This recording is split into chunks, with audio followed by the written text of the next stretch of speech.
No organism in nature can tolerate living in emergency mode for extended periods of time. So if 70% of the time a person's living in survival, living in stress, in survival, what we do in order to survive is we are going to select the worst case scenario. And we are going to begin to plan our behaviors and our emotions in that experience, because anything less than the worst case scenario means we have better chances of survival.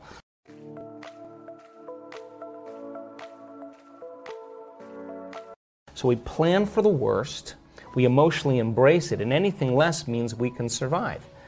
So out of the infinite potentials in the quantum field, anxiety really represents a poor imagination, but it's highly adaptive if you're living in survival, because you got to get ready for that.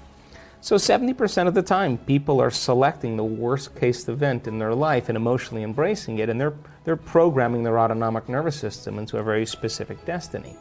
And it turns out if you keep doing that and you create the emotions of fear and worry and anxiety, and you do that for 10 years or 5 years or 3 years, your body is going to unconsciously become programmed to fear. And it's going to have a panic attack without you. Try as you may with your conscious mind to control it, you've programmed it subconsciously.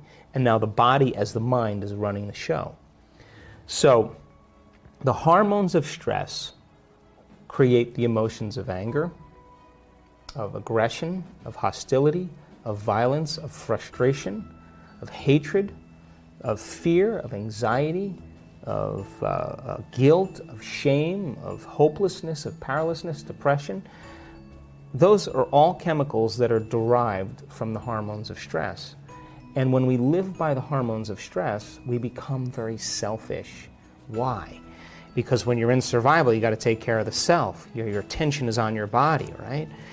Your attention is on your external environment. There's predators out there. The rush of adrenaline causes the senses to become heightened, and you're a materialist, and you're trying to predict the future because there's better chances of survival if you can predict the future based on the past. When that occurs then, over time, the body begins to break down, because it's a scientific fact that the hormones of stress downregulate genes to create disease in the long term. So if you can turn on the stress response just by thought alone, and the hormones of stress can make you sick, then your thoughts can literally make you sick. So the question is, if your thoughts can make you sick, is it possible then that your thoughts can make you well? My definition of addiction is something that you can't stop, right? And most people who struggle from addictions are trying to regulate and alter their internal state. Now, you and I have been hypnotized and conditioned into believing that change happens outside of us. People are looking for something outside of them to change their internal state. It's kind of a Newtonian principle. You wait for your wealth to come to feel abundant. You wait for your healing to occur to feel wholeness. You wait for your success to show up so you feel empowered. You wait for your new relationship to show up to feel love. You're waiting for the event outside of you to happen to change how you feel inside of you. That's cause and effect. And we're conditioned based on consumerism and marketing and programming that that's the way it works. To get something to relieve yourself. And the problem with that is that people begin to confuse true happiness with pleasure, and they're not the same thing. So people who have addictions like that typically have had some very difficult past experiences that have branded them emotionally, and they just don't know how to change. They just don't know. And they're just looking for some relief inside of them so that they can make that feeling go away. So we can become distracted by our external environment for a period of time, you know. But then when you realize that the sports car or the new wardrobe or the vacation or whatever people do to try to make the feeling go away, the novelty of that that thing outside of us wears off because we're trying to re-identify with our environment. When that goes away, the next thing that people do is they look for some immediate change. And so they take a drug, they drink something, they gamble, they watch pornography, and the event outside of them changes their internal chemistry. And the moment they notice that the pain or the emptiness goes away, the moment they feel differently, they look to see what caused it. And this is when the attachment begins. Here's the problem, though. The rush of chemical change that takes place, the pleasure centers in the brain, there's a huge release of the pleasure chemicals. And the release, the intensity of those release of those chemicals begins to desensitize the receptor sites in the brain. So as the brain chemicals are released and the receptor sites become desensitized, the next time you gamble, the next time you take the drug, the next time you shop, you need a little bit more the next time. So then what happens is the pleasure centers start to get recalibrated to a higher and higher level. So you're always going to need more to make that feeling go away. Sounds like an addiction to me. And so people get lost because then without the dependency on that external substance, the body, which has become the mind, is craving its relief.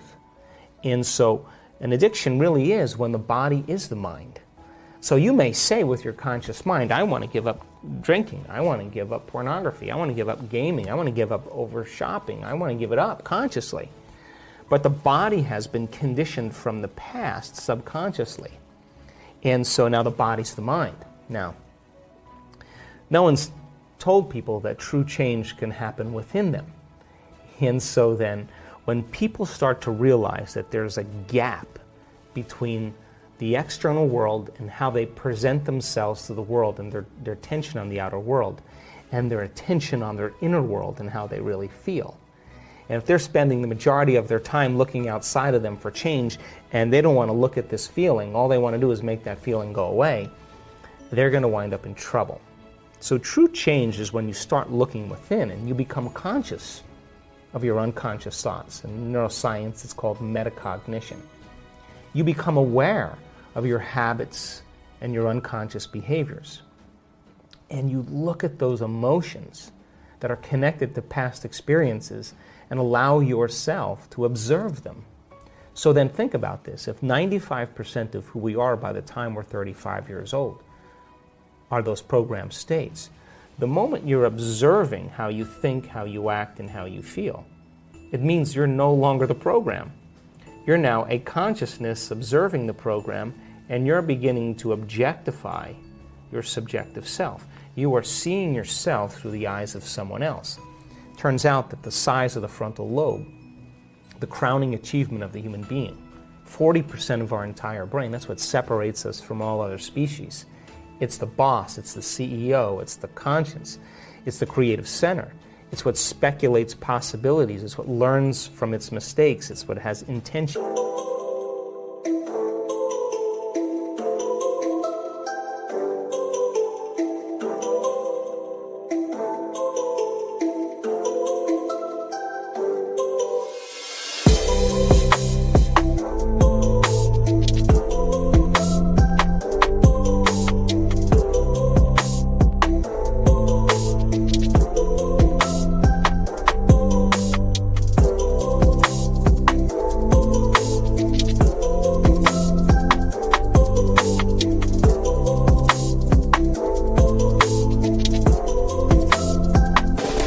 It regulates and controls behaviors and emotional reactions.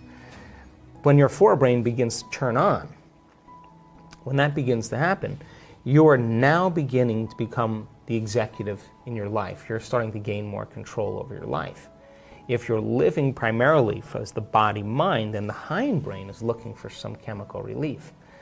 So by the mere fact that you can begin to observe who you're being means you could modify who you are to do a better job in life.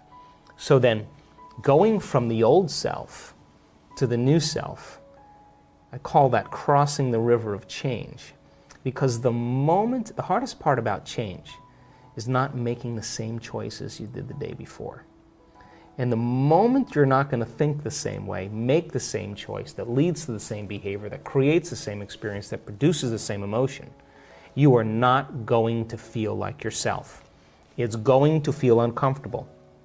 It's going to feel unfamiliar. There's going to be a certain amount of uncertainty. You are going to feel the state of unpredictability. And that's the moment you step into the river of change. And the moment you step into the river of change, then that discomfort means you're in the unknown. And so the body, which has been conditioned to the mind, who's been living in the past, would rather hold on to the guilt, because at least it's familiar. They'd rather hold on to their own emptiness and unworthiness than not feel that, because that's the unknown. So people cling to the familiar, and it transcends rationality.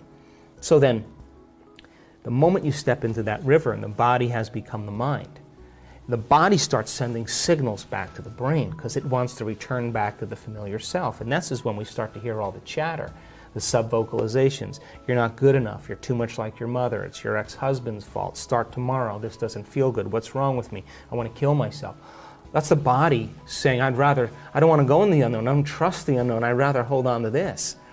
Now, going from that old self to the new self is the biological, the neurological, the chemical, the hormonal, the genetic death of the old self. And most people, they step out into that unknown and it feels so uncomfortable, they can't predict it, they return back to the known. People say to me,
well, I can't predict my future. And I always say to them, well, the best way to predict your future is to create it, not from the known, but from the unknown. And that void, that unknown, is the perfect place to create from. I hope you enjoyed this amazing interview with Dr. Joe Dispenza. Before we continue with our daily practice of completing the inspiring quotes, please consider hitting that like button so this message could spread to other people also. So complete the quote challenge. Today's quote belongs to Dr. Joe Dispenza, and it goes like this. The moment you feel uncomfortable, you just stepped into the river. Write your answers in the comments below the video. Even if you are not sure what the correct answer is, try and guess. If you like this video, share it with your friends. Subscribe and click the bell button next to the subscribe button and join Good Vibes community. If you really like what we do here and want to support us, you can join our channel and our community for a symbolic fee and get many other additional features. You can do that by clicking the join button next to the subscribe button, or you can click on the link in the description of this video. Stay good and have a great day.